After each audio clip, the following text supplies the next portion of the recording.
Hi, this is James Gorey with the Banana Republican. Hey, in today's cast, I'm going to talk about, is China a paper tiger, really? Is China is China's reputation um, doing well in light of what the U.S. has been doing in Venezuela, obviously in Iran, and the tariffs with China, things like that. So, how is China looking in all of this? Um, from the reputation of the U.S. is concerned, it's a mixed bag. Um, in Europe, uh, well, the Europeans are certainly mixed. They think that the action in Iran is bringing instability. You could make an argument for that. Um, Anytime you have changes, there's instability. There's a potential for that. Certainly, the rise in oil prices, no question about that. Leads to inflation, disruption in trade, absolutely, um, and local unrest. The European nations, the Western European nations, particularly the UK, France, Germany, high Muslim populations, high Islamic populations, and they may or may not be so happy with the U.S. action in Iran. Now, the Iranian expatriates and the Iranian diaspora, they're thrilled. So in Europe, it's a mixed bag because, and you can probably add in NATO on that actually when you think about it. The U.S. is and the Trump administration is really pushing hard on NATO contributions and even questioning whether we need NATO, which is another discussion. But one thing that's clear is that the Europeans are getting a sense that Trump is going to do what Trump says he's going to do to the best of his ability, if at all possible. So, in that sense, the U.S. reputation is improved. Now, they may not like what he's doing, but the reputation of action and follow through is there. So, in other words, the opposite of that would be a reputation of not following through and not doing what you say and being indecisive and conflicted. I don't think anybody views the Trump administration as being conflicted or indecisive at this point. So the Europeans, again, it's a mixed thing. They have deference, maybe even some respect, maybe not. Doesn't really matter. I mean, these people are drowning in immigration and stagnant economy, so they don't have a lot of room to talk, honestly. The second thing is that with regards to Iran and the rest of the region and the rest of the world, Venezuela and Iran, the U.S. reputation is enhanced as well. Now, among our allies, say Japan and particularly in the Far East, Takaichi, the woman conservative prime minister there, she's all in. She supports it 100%. She says our commitment to the U.S. is even stronger now. There are those on the other side that would say, well, the U.S. is depleting its ability to provide security because we're using all our missiles and all our aircraft carriers are over there, and so that is an argument. It's not a horrible argument, but missiles can be replaced fast, quickly. I would imagine that they are. I don't know, but I don't think we're going to drain our source of armaments. I think we're going to replace them. Um, Aircraft carriers, battle groups take a lot longer to replace, and I think we have two, maybe three in that region. So there is that argument that we're diverting some of our forces elsewhere from instead of Asia. Uh, that's a reasonable argument. But in terms of three things, in terms of international relations and a country's ability to act, it's intention, will, and capabilities. So the U.S. certainly has the capabilities, certainly has the will, and certainly has the intent. So the Trump administration's intent is to restructure the world away from a Chinese-based or a Chinese encroachment model to a much more US-centric, dollar-centric model, which the world has been moving away from these past 20 or 30 years, especially in the last 4 or 5. So the reputation of the U.S. in Japan is, among the leadership at least, and publicly, is very, very strong. In Europe, it's less, they're more circumspect, they're more European, which is both a pejorative, it's kind of the European, wimps, or for lack of a better, not a very sophisticated word, but the judicious use of power, and they have 2 or 3 or 4 generations of not having to make a decision, a big decision in life, okay, since World War II. So there's that. In Taipei, Taiwan, on the other hand, They see the Trump's decisiveness in Venezuela, in Tehran, in Iran, um, and even in Panama. And of course, the tariffs against China and the sanctions. They see all those things as strengths, and they view the U.S. as stronger today than it was 2 years ago, say, from reputation, from action, from the alignments and the factors, the geopolitical factors. Iran is no longer such a geopolitical player right now because they're being bombed to the Stone Age. Venezuela is no longer a foothold for the Chinese rather, and the Iranians and the Russians into the rest of Latin America. So things are changing. So the reputation among the Europeans, among Latin Americans, which we really didn't talk to that much about, but Cuba is already negotiating. I mentioned this in an earlier cast.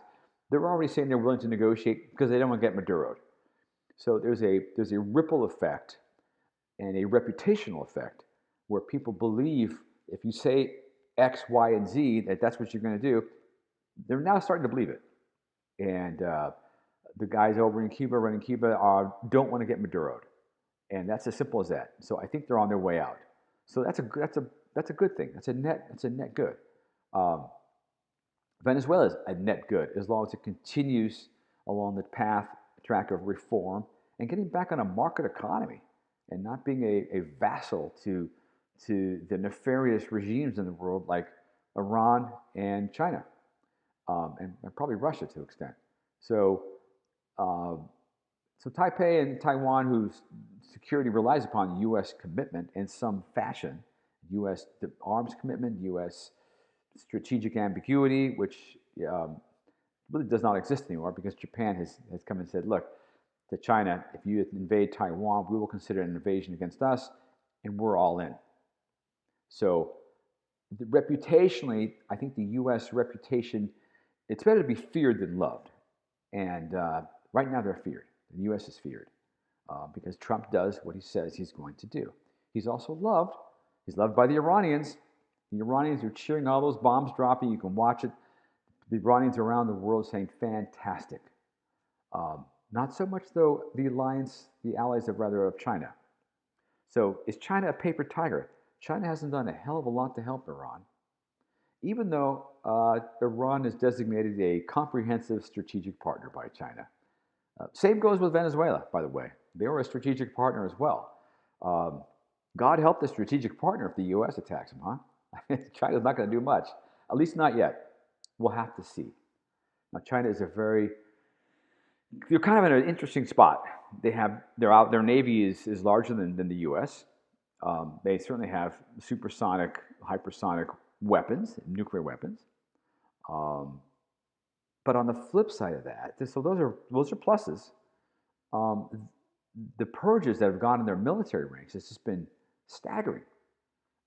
They're purging right now, and they've been purging literally since Xi's been in power. And part of that comes from paranoia. Part of that comes from the reality that you have a divided military elite. Not everyone's on the same page in terms of timing or what ought to be done with Taiwan or the U.S. or obviously how to respond to Venezuela, how to respond to Iran. So China's a very conservative power.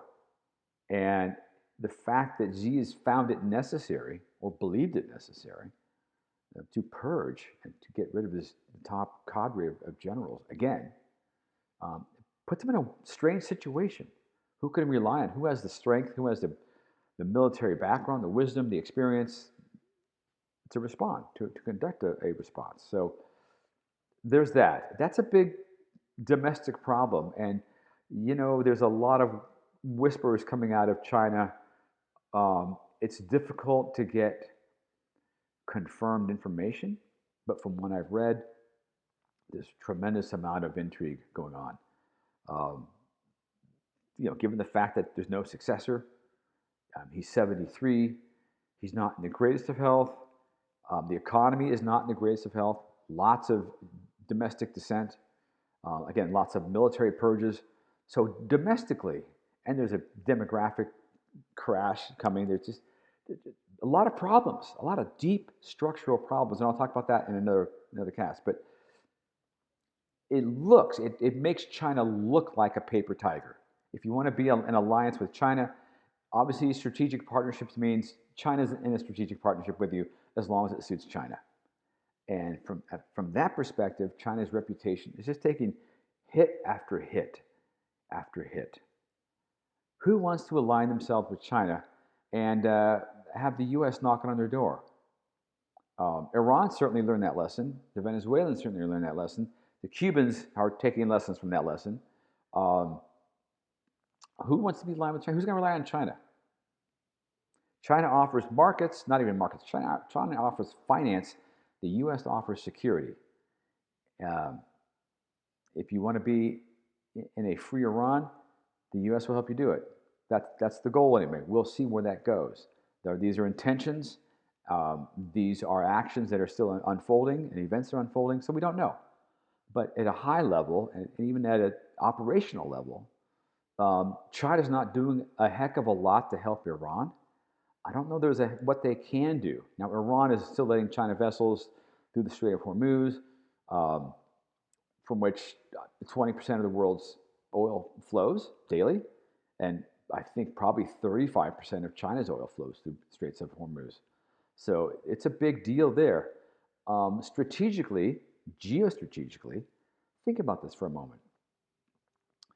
The U.S. has just destroyed the Karg Island processing, oil processing, is it? Refineries, I think it is. That was the jewel in the oil crown of Iran, and it's been obliterated. Now we'll have to see what that means in terms of where the oil is flowing and from where and so forth. So I think there remains to be seen how big of effect that has, but it certainly has an effect. And also at the same time, so that's a sea gate that's kind of going to be blockaded or at least controlled by the U.S. Navy and maybe the European navies, which Trump has said he wants to see happen. That takes a sea gate away from Iran, which means it takes that sea gate away from China. Now, China has a massive military base kind of on the Arabian Peninsula there in Djibouti, not too far from the Straits of Hormuz. Don't know how effective that's going to be. I don't know how much impact that will have. At the same time, earlier this year, late last year, the Trump administration de-China-sized the Panama Canal for all intents and purposes. And they said, look, this is not happening. We're not letting China have control of this sea gate. So the Hormuz is one sea gate, the Panama Canal is another, the Suez Canal is another, the Straits of Malacca in Asia is another. But you can see the pushback here from the Trump administration on many fronts at the same time. And that's not helping China's reputation either. People can read a map. Well, you used to control this. You had Panama, you had Hormuz, you had Iran, you had Venezuela, you were in Panama. You have none of those now, effectively. And so those are the things that people are looking at, China's allies are looking at and saying, well, where does this end up, right? And on the flip side, they're seeing some of the fine military products that the U.S. can bring to bear. And it's the outcome looks to be, at least within, again, intentions, is good. Free the Iranian people from the oppression and the yoke of Islamicism. That's a pretty good outcome. That would be a great outcome. We'll see how it works. Free the Israelis from the constant attacks from the proxies that Iran has been funding and running, whether it's the Houthis in Yemen, whether it's Hamas in Gaza, Hezbollah in Lebanon, Islamic Jihad on the West Bank, and all these other places and groups, all kinds of splinter groups, all kinds of stuff. So that's disrupted, and at least to some degree. Hopefully continue to be disrupted to a higher degree. But China's reputation as a global power, as a superpower to rival the U.S., that's not happening at this point. Now it could. We'll have to see what they may want to do and may try to do. But at this point, for external reasons and internal reasons, China has been much more conservative, much more restrained in its reaction, and its reputation is suffering. They're looking like a paper tiger. They've got this big navy. What are they doing with it, right? Um, so I think that's a situation that is certainly able to change quickly. But at the moment, I think China is losing a lot more than strategic partners, as it were. They're losing the ability or the perception among the world that they're a challenge to the U.S. from a geopolitical military perspective. And if their oil and energy supply chains don't get fixed, and they're going to find themselves without much energy and without much food. China is the world's largest importer of both. So they're going to find themselves in a very rough domestic situation, energy situation, and geopolitical situation. And that does not augur well for China. So their reputation is not doing well at the moment. That can change. We'll have to wait and see. But for the moment, that's what I think they're taking the brunt of this reputational damage. You may not like what Trump does, what the U.S. is doing, but you know that if Trump says A, B, C, or D, he's going to pretty much do his best to do it. And that goes a long way, as we're seeing in Cuba already. That goes a long way in getting things to move your way without having to just a threat, just a threat of action can have the same effect, a better effect as the action itself. So, hey, if you like analysis like this, give me a follow, a subscription even, or like, comment, and I'll see you next time.